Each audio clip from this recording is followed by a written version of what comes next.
My name is Adrian Esposito. I am 16 years old and I live in Rochester, New York. One of my favorite things to do is watch movies. Action, science fiction, horror, drama. I like all kinds of movies, except for romance. In fact, early this year, I started to think about making a movie about my disability, Asperger Syndrome. Growing up with Asperger's was hard, so I think that parents, teachers, and other people would find my movie to be interesting. For me, Asperger Syndrome is hard to explain. It means that I'm different, but you know, when I think about it, I'm really not that different from other 16-year-olds. I go to school every day. I enjoy spending time with my family and friends. I have hopes and dreams, and a lot of fun hobbies. So yeah, my Asperger's makes me different, but actually I'm pretty normal. So here is my story, told by myself and other important people in my life. Different and normal, my life with Asperger Syndrome.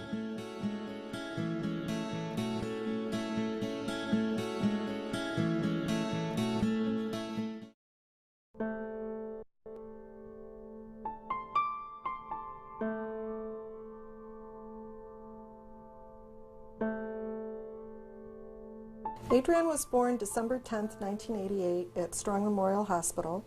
What they were picking up at the hospital was what they call bradycardia, which is, I guess, defined as a momentary stop in his heartbeat. And then when he was born, the umbilicus cord was wrapped around his neck. When I was born, I had to be taken out of my mom's stomach for some reason, but I didn't know the reason until a little later. When he was finally delivered, the doctor said that his APGAR score was normal, and he seemed to be fine. There was no indication of any problems in the medical records. Developmental milestones were normal until the age of 2. Then there was a noticeable language delay. When his speech did start to come in and when he did start to form sentences, his words came out kind of scrambled, so that the noun, the verb, and the object were all scrambled. I've been seeing that I built it for many years. It's chemistry of explosions for many years, and why here? There were fine and gross motor delays. There was also a real sensitivity to noise. He would cover his ears, or a very stimulating environment. He just couldn't deal with that. And when he was placed in an overstimulating environment or a noisy environment, then the echolalia and perseveration and all that would increase. When Adrian was 5 years old, I took him for some very in-depth neuropsychological testing with Dr. Peter Sorman. And at that time, he diagnosed him with pervasive developmental disorder. This was really devastating news to me. I went into a period of denial and grief that lasted for many years. I remember when I was real little, I liked the Nutty Professor, the Jerry Lewis one. And I would pretend I had a chemistry set, one of those big chemistry set things that they would have in a science lab. Now, what's with the going to sit this one right here. Now, it's going to be 8. Adrian was formally diagnosed with Asperger Syndrome on 2/20/97, and he was 8 years old at the time. Actually, by the time I got this diagnosis, this was not traumatic for me because I had already been coping with the diagnosis of pervasive developmental disorder. I thought, oh my God, he has Asperger's. This is this is an improvement. He's actually made a jump. Asperger syndrome belongs to a family of syndromes called pervasive developmental disorders. That group of problems are primarily known as disorders of relating and communicating. For Asperger's syndrome, the primary deficit is one of interpersonal relatedness. That's the more preeminent severe impairment that they have. And in fact, with Asperger's, and distinct from autism, the most famous member of that pervasive developmental family, there really is not a particular disorder in communicating. That is not really a disorder of language, but it is mostly about this issue of interpersonal connectedness, interpersonal social interactions. Asperger's is pretty complex. I know for a fact that if anybody didn't know this, that Asperger's was a guy's name, Hans Asperger, and he worked with these children in Germany in the 40s, and he started to call the children little professors. A lot of associated features that go along with Asperger's syndrome, and the secondary most important one after this relating problem has to do with the development of these intense, unusual interests. There could be restricted interests, it could be an over-focus on something that's uncommon. You know, they're not the type of people that you come across when you're out in the community that you see that they have a disability. So when you see them interacting and they may seem inappropriate, they may almost seem childlike because they're so, it's not even an insecurity, they just don't really communicate very well. Some of them are impatient, some of them are, you know, some of them interrupt people by accident, they don't mean to when they're talking. And I think, you know, it depends. I mean, some of them, you can tell if they're different. One of the other more striking things about Adrian, and this is not that unusual for kids with Asperger's syndrome, is that he has this behavior that's pretty noticeable, his rocking. He tends to rock a lot while he's talking. And so I remember, you know, on the funnier side of things, while I'm trying to get to know this guy and his history and his style, trying to figure out whether I'm going to do best by following his eyes while he rocks, or whether I do better to fix on something stationary nearby so that I'm not getting dizzy while I watch him. Sometimes, I don't know if this is for all people with Asperger's, but they rock, you know, like this. I do it sometimes too. I don't know why I rock. It's either when I'm restless or I'm excited or something. When Adrian was 5 years old, the whole concept of Asperger's disorder was kind of a new concept. There were not many children diagnosed with Asperger's disorder. Nobody knew what that was. Nobody really knew how to deal with it. So when you try to explain what was wrong with your child to a neighbor or a stranger or even family members, you had to kind of dwell more in the family of autism for them to really kind of get a picture of what you're talking about. Although it is considered to be within the same spectrum of illnesses as autism, it's really quite a different beast. Because we're not dealing with something that involves any necessary language or communication problem, it tends not to get diagnosed until a little bit later. Autism is typically diagnosed by around age 2 or so when the child fails to develop language. You know, these guys are developing language fairly normally, sometimes precociously. That was kind of scary to people, you know, and they envisioned all kinds of things. I mean, they kind of thought your child would, you know, come with an axe and break into their house or something. Once they found out that my child had Asperger's disorder, really were quite nasty about it, and some of them came up to me and even said, you know, we don't want your child playing with our children. So there was a lot of pain associated with that, but regardless, you know, you have to go on.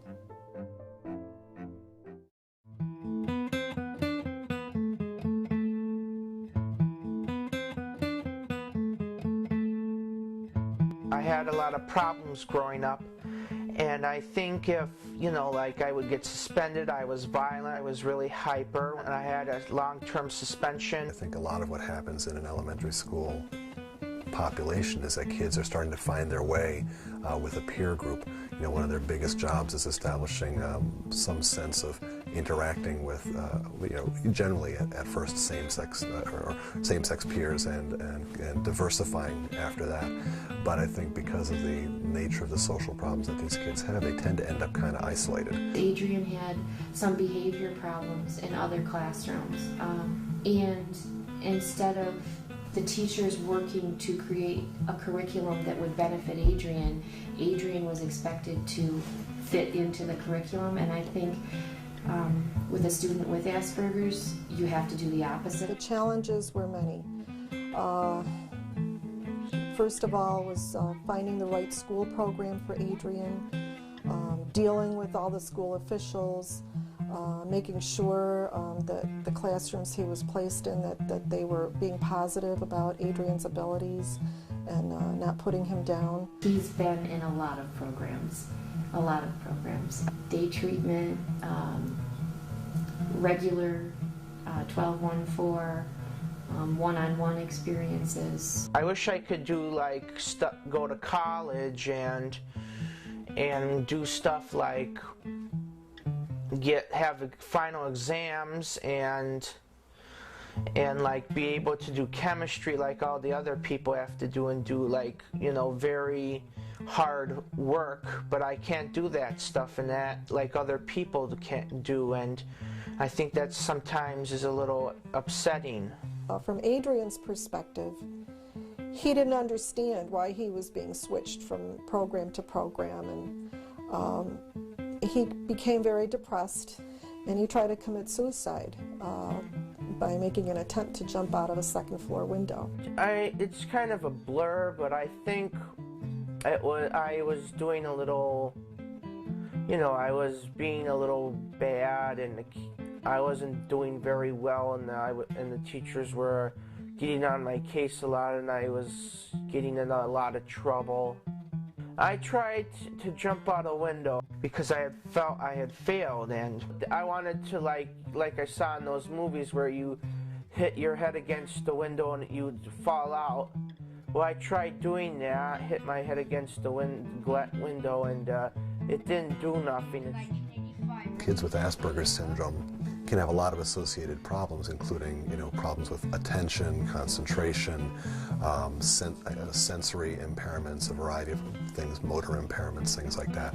For the more specific problems that an Asperger's patient might face are going to hinge on their social interactions, so things like having difficulty with peers. Now, while they tend not to be withdrawn, they do tend to become isolated.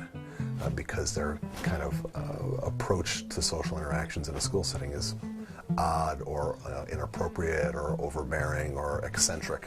I wish I could change about myself, that the kids could respect me more and be friends with me. I see myself as that some of the other kids don't like me because of the way I am. I don't know a lot about them. I don't have the same interests. I always talk about movies with them because I don't know what else to talk about with them. I do think that sometimes Adrian's a little misunderstood in some aspects, because he can be so overpowering with the way that he's thinking, and if he has a question, he has to ask it right then. He really can't wait.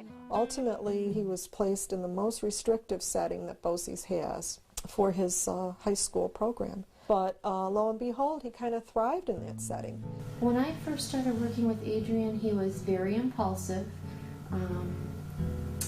His decision-making skills weren't fully developed yet, and he really didn't care what other people thought. He slowly developed, and it was like you turned around one day and he just blossomed into this wonderful young man. Well, I've changed. Like, one, I accept punishments more. Two, if kids are nasty or not that nasty, I can accept that.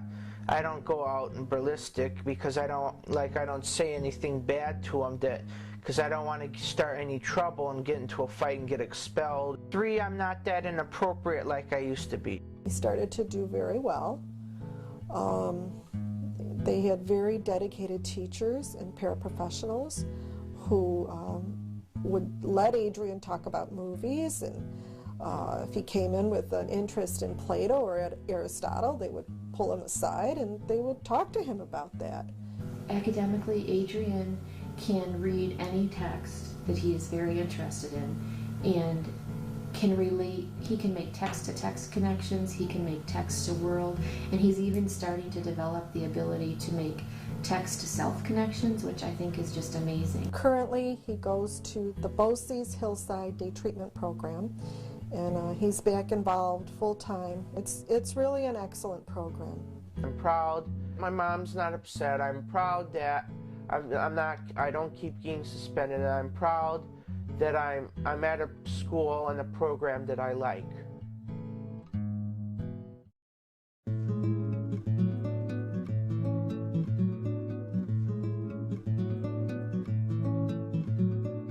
Adrian used to love to draw, and I got him involved in Animatus about 3 years ago.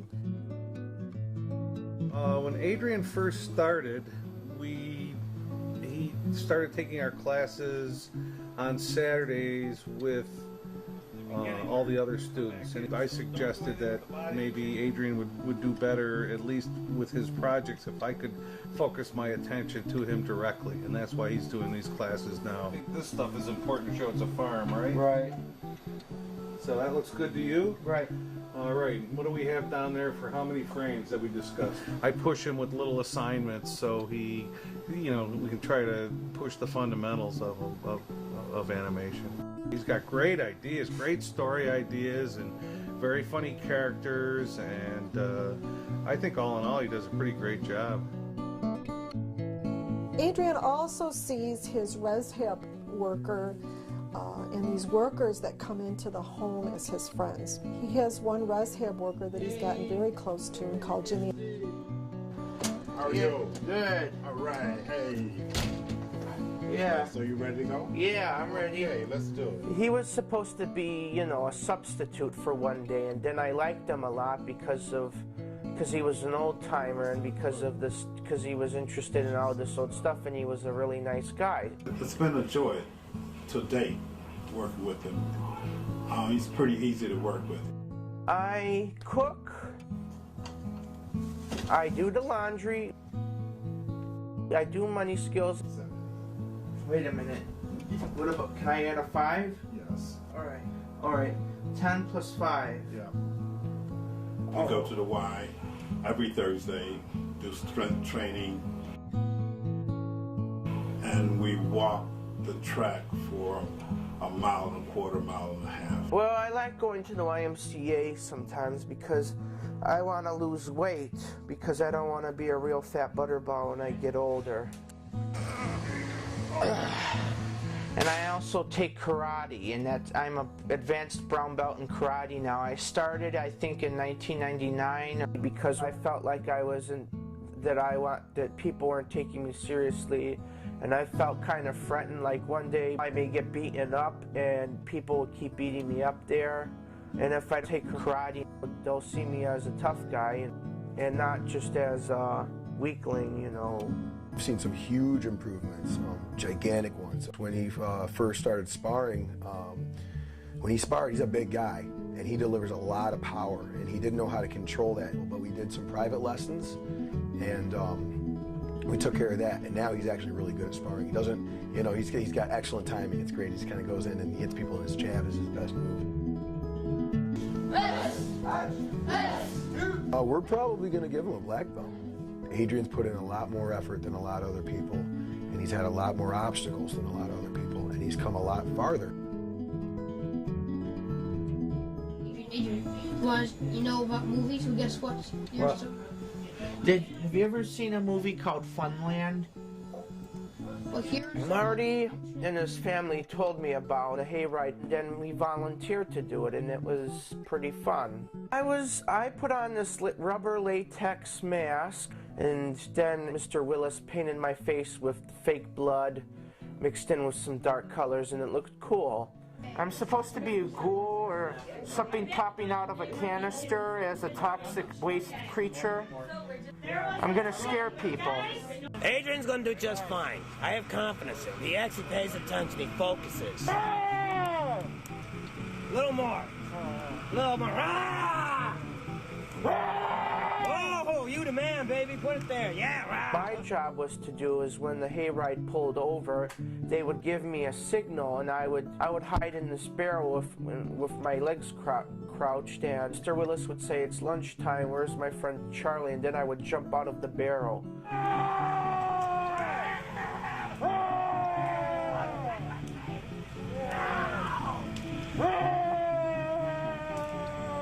It's pretty fun.